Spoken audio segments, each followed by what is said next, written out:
வணக்கம் நேயர்களே, ஸ்ரீ குபேரன் டிவி நேயருக்கு லக்ஷ்மி நாராயண அன்பு வணக்கங்கள். இப்போ நம்ம பார்க்க போகிறது வார ராசி பலன் 2ஆம் தேதியிலேருந்து 8ஆம் தேதி வரை எப்படி இருக்க போதான்னு பார்க்க போகிறோம். எப்போதும் சொல்கிறது தாங்க, ராசிக்கு பார்ப்பதை விட லக்னத்துக்கு பார்ப்பது ரொம்ப பர்ஃபெக்டாக இருக்கும். உதாரணமாக ஒரு மகர லக்னம் விருச்சிக ராசினா நீங்கள் விருச்சிக ராசிக்கான பலன்களை பார்க்கறத விட மகர ராசிக்கான பலன்களை பார்க்குறது ரொம்ப பர்ஃபெக்டாக இருக்கும். ஃபஸ்ட்டு அதுக்கப்புறம் ஃபஸ்ட்டு வர புது பலன்கள், அதுக்கப்புறம் பார்த்தீங்கன்னா தசாபுத்தி பலன்களும் உங்களுக்கு என்ன தசாபுத்தி அந்தரங்களோட அது மிங்கிள் பண்ணி பார்க்குறது ரொம்ப பர்ஃபெக்டாக இருக்கும்.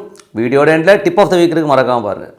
விருச்சிக ராசி. ஸோ விருச்சிக ராசிக்கு வந்து பார்த்திங்கன்னா உங்களது ராசி அதிபதி செவ்வாய் வந்து பார்த்திங்கன்னா உங்களுக்கு வந்து 6ஆம் அதிபதியாக இந்த 6ஆம் அதிபதியாக இருந்த ஒரு 9இல் இருக்கும். நீச்சமாக இருக்கும். தந்தை சார்ந்த உறவுகள், வேலையில் வந்து பிரயாணங்கள் மூலியமாக சின்ன ஒரு அவமானங்களோ எதோ மாதிரி வர்றதுக்கான வாய்ப்புகள் இருக்குது. மேல் அதிகாரிகளில் கொஞ்சம் எமோஷனான ஒரு சுச்சுவேஷன் வரும். ஸோ அதனால் கொஞ்சம் கேர்ஃபுல்லாக இருக்கின்ற ஒரு காலகட்டங்க.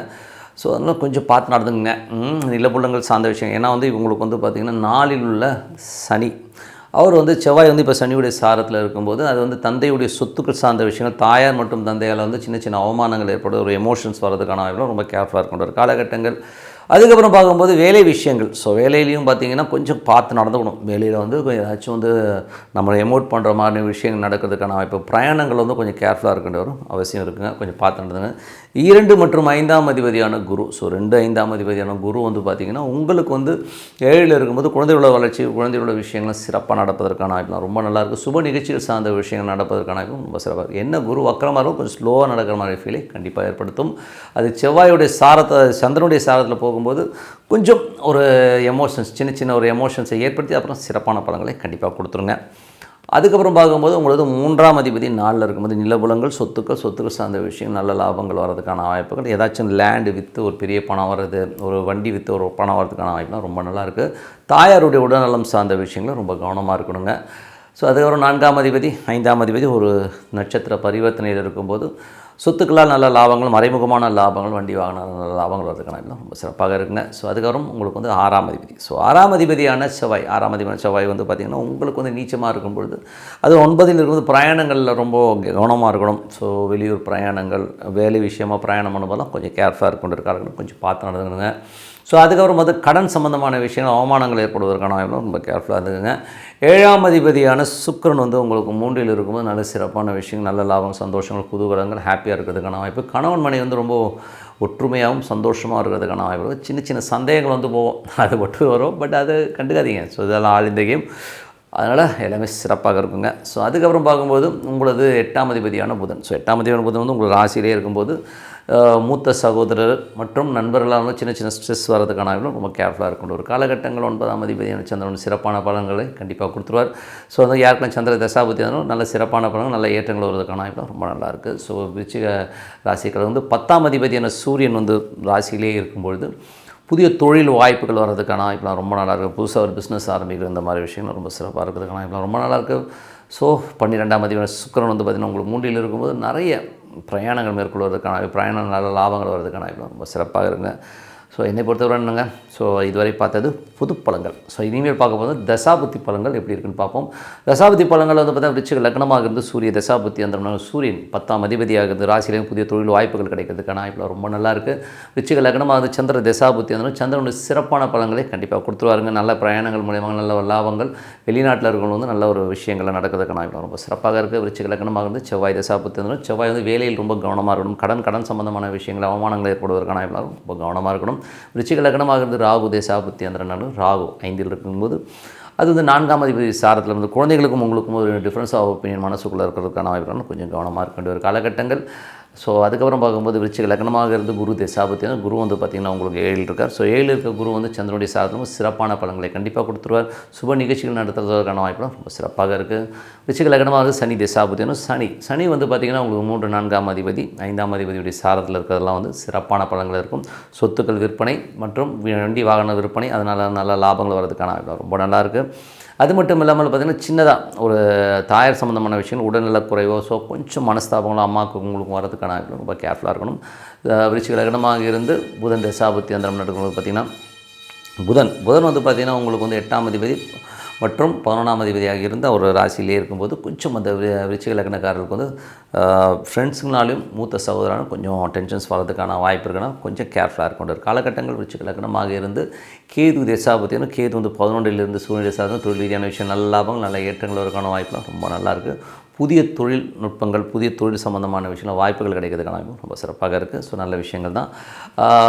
விருச்சிக லக்னமாக சுக்கிர தசாபத்தியும் சுக்கிரன் 3ல் இருக்கும்போது நல்ல விஷயங்கள் நல்ல ஏற்றங்கள் வருவதற்கான வாய்ப்புகள்லாம் ரொம்ப நல்லாயிருக்கு. சிறப்பான புதிய ஒப்பந்தங்கள் புதிய பார்ட்னர்ஷிப் சம்மந்தமான விஷயங்கள் கணவன் மனைவி கொண்டு ஒரு சந்தோஷங்கள் குதூகலங்கள்லாம் வர்றதுக்கான ரொம்ப சிறப்பாக இருக்குங்க.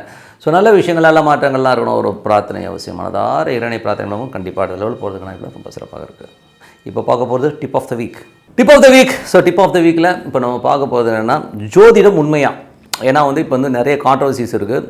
நிறைய பேர் வந்து எனக்கு வந்து ஜோதிடம் வந்து பொய்ன்னு சொல்லிவிட்டு இந்த கருப்பு சட்டை போட்டு ஒரு ஆள் வந்து கண்ணாமண்ணன் பேசிகிட்டு இருக்கு. அப்படியே ஸோ ஒரு வீடியோலாம் பார்க்கும்போது எனக்கு என்னடா அது இவ்வளோ கேவலமாக இவ்வளோ மட்டமாக பேசுகிற அப்படின்னு ஒரு துறையில் இருந்துக்கிட்டு அந்த துறையை பற்றி தெரியாமல் மற்றவங்கள்ட்ட வந்து அவதூறு பேசுகிறதுங்கிறது வந்து ரொம்ப மட்டமான இழிவான செயல். ஒரு இழி மகன் தான் இந்த மாதிரி விஷயங்கள்லாம் வந்து பேசுவாங்க. ஓகேங்களா? ஸோ அதனால் வந்து அவர் வந்து ஒரு ஆன்மீகவாதியாக தன்னை காட்டிக்கணும் அப்படின்னா நீங்கள் ஆன்மீகத்தை பற்றி மட்டும் பேசுங்க. உன்னை இது வந்து தூற்றி நான் பேர் வாங்கணும், உன்னை வந்து கெட்டவன்னு காமிச்சு நான் பேர் வாங்கணும்னு நினைக்கிறது ரொம்ப தப்பு. சரி, ஓகே. அவர் சொல்கிற பாயிண்ட்ஸ் எல்லாம் பார்த்தீங்கன்னா ரொம்ப ஹம்பக்காக இருக்கும். உண்மையை சொல்ல போனோன்னா அவர் வந்து ஒரு அறிவிலின்னு தான் சொல்லணும். அவர் வந்து முட்டாள் என்னை பொறுத்தவரை. காரணம் என்னென்னா அவர் வந்து தன்னை மேதாவின்னு காட்டிக்கிறதுக்காக இன்னொருத்தனை பழிக்கிறானாலே அவன் ஒரு பெரிய முட்டாள் தானே. எவ்வளோ பெரிய முட்டாள் பாருங்க அவன்.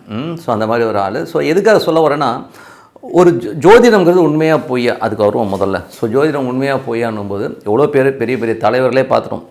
ஏன்னா சாமி இல்லைன்னு சொன்னவர் கடைசியில் மஞ்சத்தொட்டு போட்ட கதையெல்லாம் நம்மக்கிட்ட இருக்குது. ஓகேங்களா? மஞ்சத்தொட்டு போட்டது அவங்க ஃபேமிலி ஆளுங்க. நான் வந்து தீகாவை பற்றி பேசலை, வேறு ஒருத்தர் சாதாரணமாக பேசுகிறேன். ஓகேங்களா? நான் வந்து எந்த வித கட்சியை சார்ந்தவனும் கிடையாது, அதுக்காக சொல்கிறேன். பட் ஏன்னா நிறைய சாமி இல்லைன்னு சொன்னோம், கடைசியில் வந்து குடும்பத்தோடு போய் சாமி கும்பிட்டது, மறைமுகமாக சாமி கும்பிட்டது எல்லாமே இருக்குது. ஏன்னா நமக்கு மேலே ஒரு பவர்ஸ் இருக்குங்கிறது உண்மையான விஷயம். இது ஒரு சயின்ஸ். நீங்கள் வெஸ்டர்ன் அஸ்ட்ராலஜியில் போனீங்கன்னா இந்த கேபி சிஸ்டம் கிருஷ்ணமூர்த்தி பദ്ധதி சிஸ்டமாக இருக்கட்டும், ஏகப்பட்ட நமது பாரம்பரிய பராசரர் முறையில் இருக்கிற ஜோதிட சிஸ்டமாக இருக்கட்டும், எல்லாமே பர்ஃபெக்டாக ஒர்க் ஆகுதுங்க. எப்படி ஒர்க் ஆகுதுன்னா நாங்கள்லாம் வந்து ப்ரூவன் டீட்டெயிலில் வந்து நாங்கள் கையில் வச்சுருக்கோம். யார் வேணால் எப்போ வேணால் வரலாம். என் குருநாதர் ஜிகே அவர்கிட்டலாம் போனீங்கன்னு வைங்களேன், கிட்டத்தட்ட வந்து ஒரு 10 லட்சம் ஜாதகம் தூக்கி போடுவார். ஒரு 10 லட்சம் ஜாதகம் கொஞ்சம் யோசிச்சு பாருங்கள். 1-2 அவ்வளோ ஜாதகம் ஆராய்ச்சி பண்ணி ஒவ்வொரு டேட்டா பேஸோடு எங்ககிட்ட டீட்டெயில் இருக்குது. ஒரு கணவன் மனைவி இப்படி தான் இருப்பாங்கன்னா இந்த ப்ராப்ளம் தான் இருக்கணும், இந்த ப்ராப்ளம் தான் இருக்கும். அதில் வந்து எந்த மாற்றமும் இல்லை. அதே மாதிரி ஒருத்தனுடைய தசாபுத்தி அந்தரங்கள் வந்து தப்பாக இருக்குன்னா இந்த மாதிரி விஷயங்கள் இப்படி தான் நடக்குங்கிறதையும் நான் உண்மையாக சொல்லியிருக்கோம். அதே மாதிரி வந்து பரிகாரங்கள் வந்து 100% எல்லாத்துக்கும் பரிகாரம் கிடையாதுங்கிறதும் நம்ம தெளிவாக சொல்லியிருக்கோம். ஒரு 30% இதுக்கு தான் பரிகாரங்கள் இருக்குது. அந்த பரிகாரங்கள் வந்து ஒரு நாமினலான விஷயங்களில் வந்து நம்ம பண்ணும்போது கண்டிப்பாக அந்த பரிகாரம் ஓகே ஆகுது. ஸோ ஜோதிடம் உண்மையான ஜோதிடம் கண்டிப்பாக உண்மை. நீங்கள் ஒரு கோயிலுக்கு போய் பாருங்கள், அந்த கோயிலில் வந்து கட்டினவன் முட்டாளா? ஓகேங்களா? அதே மாதிரி வந்து ஜோதிடம் சம்மந்தமான விஷயங்களை எழுதி வச்ச முனிவர்களும் சாஸ்திரத்தை படைத்தவங்களும் முட்டாளா? எனக்கு தெரியலைங்க. ஸோ அப்போ வந்து இவர் அறிவிஜீவி மாதிரியும் மற்றவனெல்லாம் முட்டாளாக்குற ஒரு விஷயத்தை வந்து எப்படி பண்ணுறான்னு எனக்கு தெரியல. ஸோ அது அவ்வளோ மோசமான ஒரு ஆளாக தான் அவர் தெரியல. ஸோ அதனால் வந்து ஜோதிடம்ங்கிறது வந்து நீங்கள் உள்ளே போய் இறங்கி பார்த்தீங்கன்னா என்கிட்ட டேட்டாபேஸ் இருக்குது. ஒவ்வொரு விஷயம் பட்சி சாஸ்திரங்கிறது வந்து எவ்வளோ பர்ஃபெக்டாக ஒர்க் பண்ணுதுங்கிறத என்னால் ப்ரூவ் பண்ண முடியும். நானும் ஒரு 30 வருஷமாக வந்து இதில் வந்து நான் ஆராய்ச்சி பண்ணியிருக்கேன். அவ்வளோ பர்ஃபெக்டாக ஒர்க் ஆகும். சனி சூரியன் பார்வை இருக்கிறவங்க அப்பா புள்ள என்னைக்காச்சும் ஒத்துமையாக இருந்திருக்காங்களா? சனி சூரியன் அந்த தொடர்புள்ள ஜாதகத்தில் உள்ள பொண்ணும் அப்பா எவ்வளோ இன்டிமெசி பாண்டேஜாக இருக்காங்க, அதெல்லாம் என்னால் காட்ட முடியும். அதே மாதிரி வந்து பார்த்திங்கன்னா நிறைய ஜாதகங்கள் தசாபுத்திகள் மூலியமாக ஒன்றி சந்தோஷமாக வாழ்கிற எத்தனையோ தம்பதிகளை காட்ட முடியும். இது வந்து ஒரு சயின்ஸ். ஓகேங்களா? இது வந்து மூட நம்பிக்கை கிடையாது, இதில் வந்து சயின்ஸு. மேபி ஒரு சிலர் வந்து பரிகாரன்ற பேரில் பணம் சம்பாதிக்காத ஒரு சில விஷயங்கள் பண்ணியிருக்கலாம் ஒழிய, மற்றபடி வந்து இதெல்லாம் வந்து வாய்க்கு வந்த வரி அவனே இவனே பேசுகிறது, கேவலமாக பேசுகிறதெல்லாம் வந்து அவருக்கு அழகு இல்லை. ஸோ அதனால தான் ஜோதிடம் உண்மை. நம்பிக்கை இருக்கவங்க பார்க்குறாங்க, இவருக்கு என்ன வந்தது? ஓகேங்களா? ஒருத்தர் வந்து தூற்றி நான் வந்து மற்றவனை திட்டி தான் பெரிய ஆள் ஆகணுன்னா அவனை மாதிரி ஒரு மட்டமான ஆள் வேறு யாருமே கிடையாதுங்கிற உண்மையான விஷயம். ஸோ ஜோதிடம்ங்கிறது ஒரு கலை, அதுவும் தெய்வீக கலை. நீங்கள் சாதாரண கலையெல்லாம் கிடையாது. மற்றபடி வந்து ஆஃபீஸ் போயிட்டு இது வேலை பார்த்துட்டு வரதெல்லாம் வந்து சாதாரண வேலைகள். இந்த தொழிலுக்கு வரவங்க கூட வந்து பக்தி இருக்கணும். ஒரு சில விஷயங்கள் வந்து அவன் பண்ணால் தான் வந்து வாக்கு பலிதமே வரும். ஸோ இந்த மாதிரி ஒரு தெய்வீக கலையை இகழ்பவன் தெய்வத்தை இகழ்ந்தவன் ஆவான்றது தான் உண்மையான விஷயம். ஸோ ஆண்டவன் கூலி கொடுப்பான்னு சொல்லிட்டு உங்களிடம் விடைபெறுவது உங்கள் லக்ஷ்மி நாராயணன். நன்றி, வணக்கம். ஸ்ரீ குபேரன் டிவியை பார்த்தமைக்கு நன்றிகள். மேலும் இது போன்ற தகவல்களை தெரிந்து கொள்ள ஸ்ரீ குபேரன் டிவியை சப்ஸ்கிரைப் செய்யுங்கள். மறக்காமல் பெல் ஐக்கானை கிளிக் செய்யுங்கள்.